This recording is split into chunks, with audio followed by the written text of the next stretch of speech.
Bonjour à tous et bienvenue dans les Trends Talk. Les Trends Talk, c'est une initiative de Trends Tendance et de Trends Numérique. Et chaque semaine, on parle d'entrepreneuriat et cette semaine, on a le plaisir de recevoir Gérard Kuiper. Alors Gérard, il est patron, président de B-Mediation, il est avocat et il est un spécialiste de la médiation commerciale. On va voir avec lui en quoi ce mécanisme peut aider aujourd'hui les entreprises en difficulté. Gérard, bonjour. Bonjour Gilles, bonjour tout le monde. Alors, n'hésitez pas, hein, évidemment, quand vous nous rejoignez, à poser des questions à notre invité, hein, il est là pour ça, évidemment. Alors, Gérard, présente-toi peut-être d'abord et présente un petit peu le boulot de B-Mediation qui tourne autour, évidemment, de cette fameuse médiation commerciale. Oui, alors merci beaucoup, mais je vais parler principalement de la médiation, donc de B-Mediation. Ma petite personne n'intéressera pas grand monde, mais je préside un centre de médiation qui existe depuis plus de 25 ans, qui a été créé par le barreau de Bruxelles, du côté francophone et néerlandophone, et BECI, c'est-à-dire la Chambre de commerce de Bruxelles. Et ça a été créé à l'initiative de plusieurs personnes qui sont très actives dans le milieu de la médiation, notamment Avi Schneebalg, qui est juge de paix, qui promeut, qui est quelqu'un qui est très impliqué dans le domaine de la médiation. Et ainsi également Joël Evenepoel du côté de la Chambre de commerce. Donc, ce sont, je dirais, le canal historique de la médiation commerciale à Bruxelles et en Belgique. Puis, depuis 25 ans, on organise des formations du côté francophone, du côté néerlandophone. Et un de nos formateurs néerlandophones est maintenant l'actuel président de la Commission fédérale de médiation, puisque la médiation, c'est en fait le seul mode alternatif de résolution des conflits qui est organisé même au niveau fédéral, un peu comme la justice, et qui suit l'agrément donc des médiateurs, c'est-à-dire que les médiateurs en matière commerciale, civile et familiale et aussi en matière sociale doivent être diplômés, suivis de formation spécifique et sont là pour restaurer le dialogue entre les parties en conflit. Voilà, restaurer le dialogue. Donc, explique-nous un petit peu voilà, en quoi ça consiste, une médiation commerciale qui met en relation deux entreprises ou deux personnes qui ont un différend quelque part à régler, hein. Ça peut être un client avec une entreprise ou un fournisseur avec une autre entreprise, des partenaires commerciaux qui veulent régler un souci, mais autrement qu'en passant par la case justice. Explique-nous comment ça marche. En fait, pratiquement, donc le recours au médiateur se fait généralement lorsque les parties ne parviennent pas à se parler. Et donc, historiquement, les premiers dossiers, je dirais, de médiation commerciale ont concerné des conflits entre associés. Qui ne parvenaient plus à s'entendre, qui n'avaient plus le même projet. Hein, j'aime toujours l'image du mythe du garage. Hein. Donc, toutes les grandes entreprises, les GAFA ont tous démarré dans un garage. Je ne vois pas très bien l'intérêt du garage, mais enfin, ils ont tous commencé comme ça. Et donc, quand les choses ne vont pas bien, quand on débute, quand on n'a pas d'argent, tout le monde s'entend bien. C'est à partir du moment où il y a de l'argent, c'est à partir du moment où on commence à gagner sa vie, que finalement, on veut être rémunéré des efforts qui ont été faits, et puis bon, il y a un époux, une épouse, etc. Et donc, tout le monde se dit, maintenant, j'aimerais bien en profiter. Et c'est là qu'on a des différences d'orientation, et les parties, ce soit des associés, mais ça peut être aussi des partenaires commerciaux, donc le fournisseur, un distributeur, etc., ont une autre vision de l'évolution de la relation, à tel point que, à certains moments, les gens ne se parlent plus. Et le premier rôle du médiateur, c'est précisément de ramener tout le monde autour de la table et d'amener à ce que chacun essaie de comprendre le point de vue de l'autre. C'est globalement, je dirais en gros résumé, pour faire très court, c'est ça la première démarche. Et donc le médiateur n'est pas là pour dire un tel a raison, l'autre a tort, voici la solution est toute simple, etc. Si la solution était toute simple, les parties n'auraient pas besoin d'un médiateur pour les aider. Donc généralement, il y a quelque chose d'un peu plus complexe. Et donc aujourd'hui, on est dans une situation de crise assez importante. Hein. Après la crise sanitaire, il y a la crise économique qui est en train de frapper à nos portes. Et donc certaines entreprises n'ont pas eu d'activité quasiment pendant des semaines, voire pendant des mois. Il y a des chaînes d'approvisionnement qui ont été rompues. Et donc des conflits qui commencent à germer évidemment entre partenaires commerciaux. Alors, voilà, dis-nous un petit peu, est-ce que cette médiation, est-ce qu'aujourd'hui, elle peut être utile pour répondre à ces difficultés liées à la crise du coronavirus? Alors, si tu le permets, je vais te dire ce qui n'est pas utile pour résoudre la crise du coronavirus. Je voudrais pas. Tu as dit que j'étais avocat, ce qui est exact. Et donc, généralement, les avocats sont connus pour aimer et vivre du malheur des gens, hein, et de leurs procès, un peu comme les médecins. Eh bien, ici, il y a une chose qui est certaine, c'est que le recours à la justice, d'un point de vue technique, c'est-à-dire par des procédures judiciaires, ne permet pas de régler les situations à court terme, parce que jusqu'il y a peu, les tribunaux étaient fermés, sauf quelques-uns, et chacun se débrouillait comme il pouvait, mais c'était extrêmement compliqué. C'est un petit peu la vieille au bois dormant au niveau de la justice. Mais donc, à court terme, ça n'apportait rien. Et à long terme, ce qui est certain, c'est qu'un procès ne crée pas une relation de confiance entre des partenaires commerciaux. C'est pas difficile à comprendre. Si je fais un procès à mon fournisseur ou à mon client, je ne suis pas sûr de rester en relation d'affaires avec lui.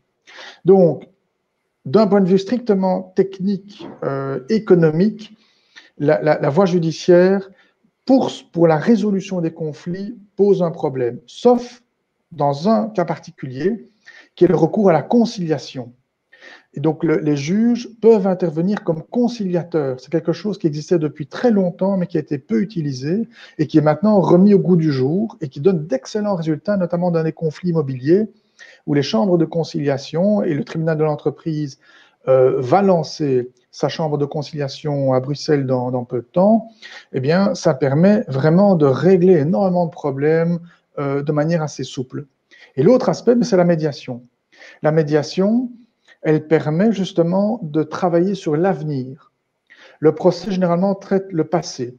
Et par exemple, si je prends l'exemple des faillites, puisqu'on parle maintenant d'une explosion du risque de faillite, ben, au mieux, on va traiter le passé, c'est-à-dire qui est créancier, à concurrence de combien, et que peux-tu l'espérer lorsqu'on va liquider la société.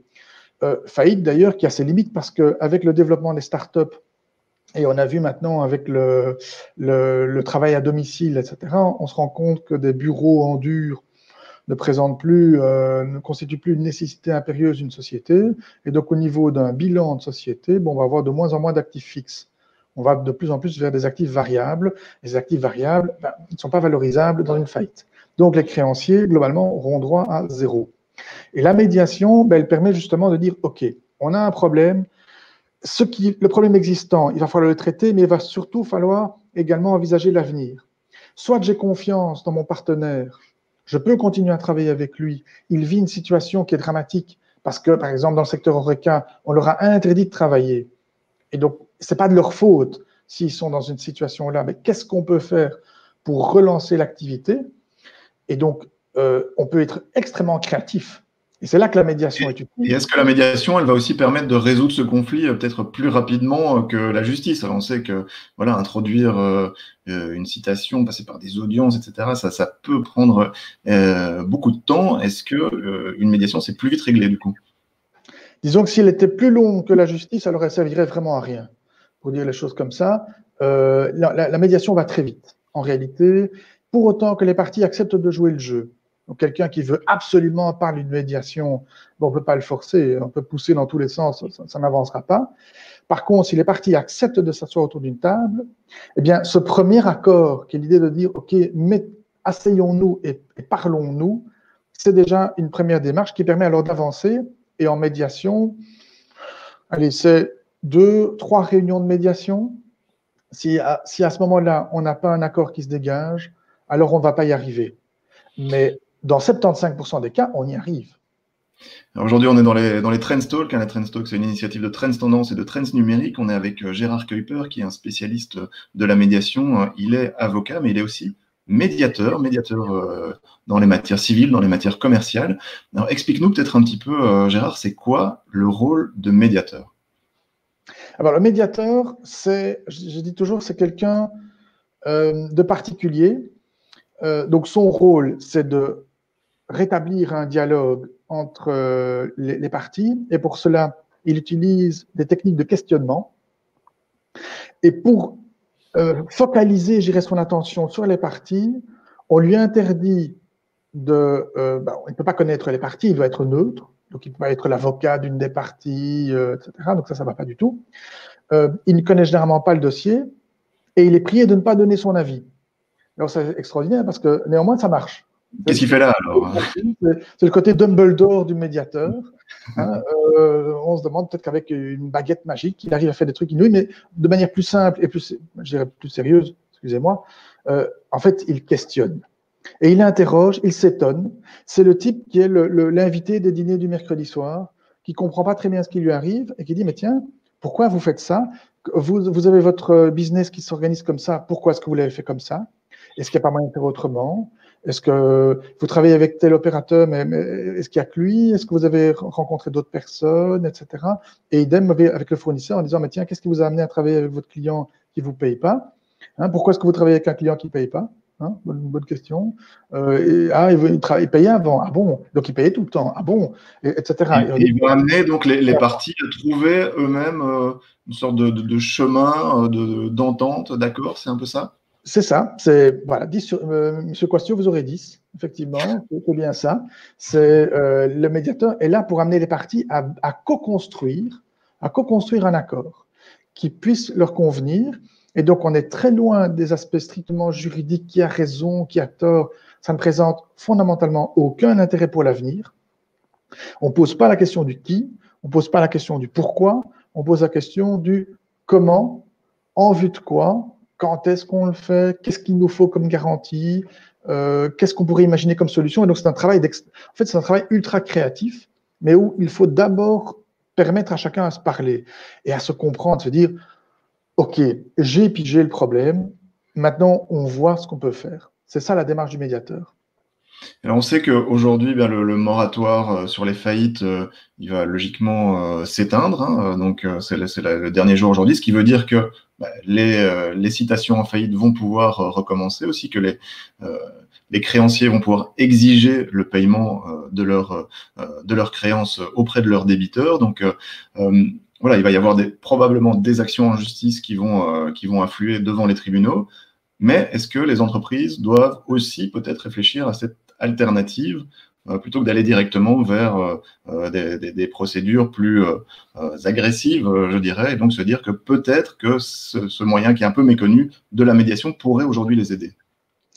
Alors moi j'en suis convaincu, sans vouloir jouer au devin, mais de la pratique que j'ai des situations liées notamment à la faillite, c'est que la plupart du temps, ceux qui assignent en faillite sont généralement l'État, c'est-à-dire la TVA, les impôts, l'ONSS, etc. Ce sont des créanciers un peu particuliers qui sont protégés, hein, donc ils bénéficient d'un privilège, donc eux ont bon espoir d'obtenir quelque chose. Un fournisseur n'a pas trop d'intérêt à citer quelqu'un en faillite, ça ne va pas aider sa situation, il pourrait menacer en disant si on ne trouve pas un accord, entre guillemets, fichu pour fichu, peut exiger le paiement de la dette, quelque part. Il peut le demander en justice aussi. Mettre une pression. Sans forcément demander citer en faillite, sans aller jusqu'à Par exemple. Et puis alors, ceci dit, donc ça c'est la position, je dirais, du créancier qui effectivement est légitime de dire, il va falloir que je sois payé. Maintenant, avec une médiation, on peut très bien envisager des modalités de paiement et se dire, bon, on a un problème de trésorerie à court terme. Actuellement, la situation, selon les secteurs d'activité, ce n'est pas le cas pour tout le monde, mais selon les secteurs d'activité, on se retrouve face à une crise de trésorerie. Donc, exiger un paiement immédiat, le seul espoir qu'un créancier peut avoir, c'est d'être payé en premier. Mais comme il y a eu un moratoire sur les saisies, le problème était réglé également. Ce qui va se passer, c'est que le premier qui va vouloir saisir, il risque de provoquer un effet boule de neige en disant, dans ces conditions, moi, entrepreneur, à partir du moment où j'ai une première saisie, je vais en avoir une deuxième, etc. Et donc, dans ce cas-là, soit je fais aveu de faillite et je redémarre à zéro. Et donc, mon créancier, il n'a rien de plus. Et moi, je ne suis pas très heureux parce que j'ai été mis en faillite. Soit je restructure éventuellement ma dette. Et ça implique alors un partenariat avec ses créanciers. Et ça, c'est très intéressant. Moi, je crois qu'il faut renégocier les contrats.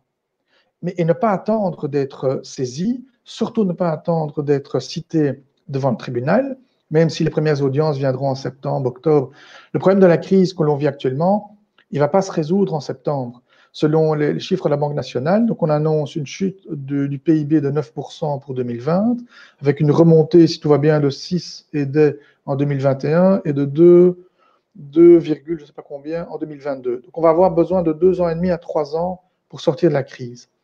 Mais il est clair qu'avec cette situation, la situation actuelle en termes de trésorerie et en termes de comportement des consommateurs qui sont pour l'instant extrêmement prudents. Donc, on a ouvert les caisses pour alimenter les gens, donc pour leur donner de l'argent, ce qui était très bien, mais ça n'a pas relancé la consommation. Et quand il y a eu une consommation relancée, ce qui s'est surtout passé, c'est que certaines entreprises, notamment les grands magasins, en ont profité pour augmenter leurs prix. Et donc, ce qui génère un effet de prudence de la part des consommateurs. Et c'est la première critique qui est formulée par les entreprises, c'est de dire, actuellement, on se retrouve face à une demande qui est très faible. Donc, tant qu'on n'a pas plus de consommateurs, d'acheteurs, le flux qui caractérise le fonctionnement d'une entreprise ne va pas se remettre en marche. Et donc, la médiation, elle permet de remettre les choses en perspective et de dire, mais essayons d'organiser les choses. OK, le créancier doit être payé. Comment peut-on bâtir, en fait, un business plan de financement? Donc, de nouveau, ça n'a pas grand-chose de juridique. Je le dis pour mes amis qui sont avocats. Je leur dis, il est temps de faire aussi autre chose que du droit. Dans un autre mindset. Pardon? On n'est pas que dans le juridique avec la médiation, on est aussi vraiment dans l'économique, dans la poursuite de l'activité. C'est ça qui compte? Oui, et on est dans le monde réel. On est vraiment dans le monde réel, dans le monde du quotidien, c'est-à-dire moi, entrepreneur, je dois payer mes salariés, je dois payer mes financements, je dois rembourser mon banquier. Comment est-ce que je fais les choses? Et ça, une décision de justice, elle peut geler une situation. Donc, par exemple, une procédure de réorganisation judiciaire, ce qu'on appelle une PRJ, va pouvoir mettre en place un moratoire, réorganiser, restructurer les dettes. Ça peut être très intéressant. On s'attend déjà à une augmentation de ce type de procédure aussi aujourd'hui. Oui, mais ça se justifie. Ça se justifie parce que il va falloir venir en aide aux entreprises qui peuvent être confrontées à des créanciers qui ne veulent rien entendre. Moi, je dis toujours, je prends l'exemple des entreprises, mais c'est la même chose pour les particuliers. Si vous avez un locataire qui a perdu son emploi, et alors qu'il payait son loyer sans problème jusqu'à présent, il se retrouve parmi les 140 000 personnes, selon les estimations, qui perdent leur emploi. Bon, le propriétaire va dire, écoutez, maintenant tout le monde dehors, vous ne payez pas. Très bien, soit, d'abord, il n'est pas sûr que le propriétaire obtienne gain de cause aussi facilement. Les juges de paix ne voient pas les choses comme ça. Et puis, à supposer même que le locataire soit mis dehors, qui va prendre la place du locataire qui est parti? Parce que, je veux dire, c'est un locataire qui payait pendant longtemps. Je ne parle pas de ceux qui ne payent jamais rien, mais un locataire qui était un bon locataire, qui se trouve face à une situation difficile. Si le propriétaire n'est pas suffisamment intelligent pour dire il va falloir l'aider et on va étaler le remboursement sur une plus longue période, mais ça me permet de garder un locataire en qui j'ai confiance, son problème se règle beaucoup plus simplement. S'il n'est pas capable de le faire, il va se retrouver avec éventuellement un immeuble complètement vide, donc totalement improductif. D'un point de vue économique, ce n'est pas brillant comme résultat. Donc c'est ça, donc preuve un petit peu de compréhension aujourd'hui vu les situations délicates évidemment dans lesquelles se retrouvent les partenaires commerciaux, les clients, les fournisseurs, les locataires, comme tu disais, pour avoir une vue peut-être un petit peu à plus long terme quelque part, pour pouvoir pérenniser aussi l'activité. Mais alors du coup, est-ce que ça veut dire que dans le cadre d'une médiation, chacun doit faire quelque part des efforts, faire des sacrifices d'un côté pour pouvoir arriver à un accord qui va finalement satisfaire les deux parties? Oui, de fait, l'idée, c'est pas forcément que chacun fasse des sacrifices. Bon, c'est souvent le cas, mais ce n'est pas un préalable indispensable. On peut construire une solution qui ne nécessite pas véritablement un sacrifice, c'est-à-dire de perdre quelque chose. L'être humain n'aime pas perdre, il y a une aversion à la perte. Et donc, quand on négocie, d'ailleurs, c'est un élément dont on tient compte. Si j'ai le sentiment de perdre quelque chose, je suis dans une négociation lose-lose. Maintenant, si je peux construire une solution, et ce n'est pas facile, il faut le reconnaître, qui permet finalement de satisfaire plusieurs autres niveaux. Donc, je n'ai peut-être pas mon loyer, par exemple, ou ma facture qui est payée tout de suite. Mais j'obtiens de mon partenaire des garanties qui vont peut-être me permettre d'équilibrer la relation à l'avenir. Par exemple, avoir un cautionnement ou une garantie dans quelqu'un d'autre ou un appui d'un associé, etc. Donc, il y a moyen d'ouvrir la discussion et de dire, ben, on peut même restructurer les contrats. Parce que moi, comme fournisseur, si je n'ai pas de clients, mon entreprise, elle est par terre aussi. Donc, j'ai un intérêt évident à préserver ma clientèle, perdre les mauvais. Hein, on dit toujours, il faut envoyer ces mauvais clients vers la concurrence et travailler avec les meilleurs clients, ceux que j'ai identifiés comme étant dignes de confiance et avec lesquels je vais me montrer le plus souple possible. C'est en fait une autre définition des conditions de la faillite, souplesse et confiance. Ben, la souplesse, c'est rencontrer, je dirais, la problématique de la cessation de paiement. Et la confiance, c'est la question de l'ébranlement du crédit.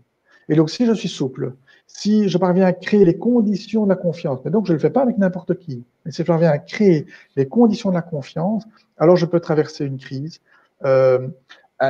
indépendamment aussi des problèmes, je dirais, du quotidien, c'est-à-dire de la trésorerie à court terme, qui est un vrai problème. Ben, sur ce point-là, d'ailleurs, on voit les publicités sont assez parlantes. Dans le secteur automobile, tout le monde maintenant offre 3 mois de loyer sur le leasing. Les 3 premiers mois sont gratuits ou sont reportés, etc.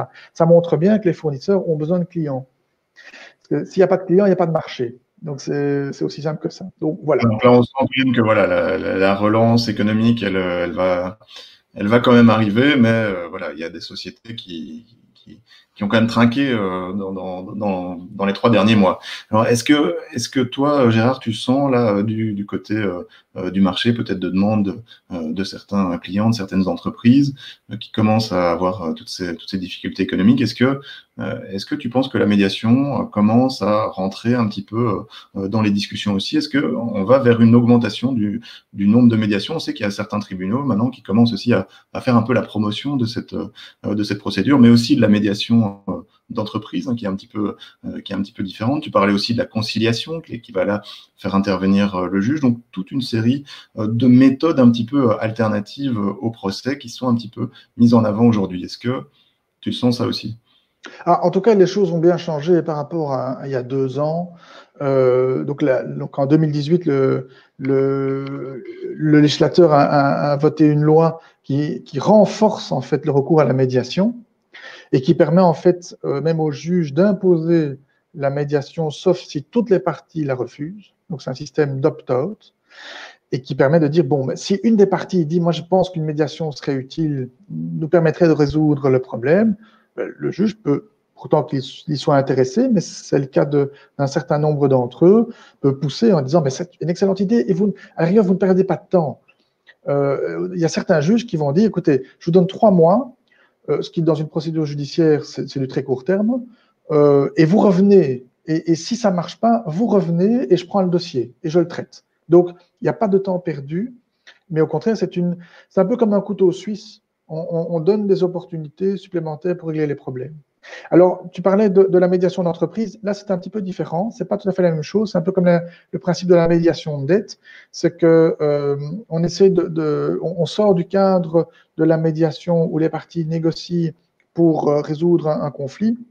La médiation d'entreprise, en fait, est une procédure qui est pré-PRJ, donc antérieure à une situation d'insolvabilité, où quelqu'un, donc un spécialiste, va négocier et mettre en place une solution au profit de son client, entre guillemets, un peu comme un avocat, pourrait négocier, prendre contact avec les principaux créanciers pour dire, bon, comment pouvons-nous restructurer l'endettement? Ça, c'est un aspect un petit peu plus particulier qui est propre au monde de l'entreprise. Voilà, c'est un peu différent de la médiation commerciale qui, là, va faire intervenir justement ce médiateur qui sera un petit peu entre les deux parties et qui va essayer d'initier la discussion pour trouver une solution partagée. Moi, je dis toujours... Alors, écoute, Gérard, c'est là-dessus qu'on va notre Friends Talk, si tu as encore un truc à rajouter, évidemment.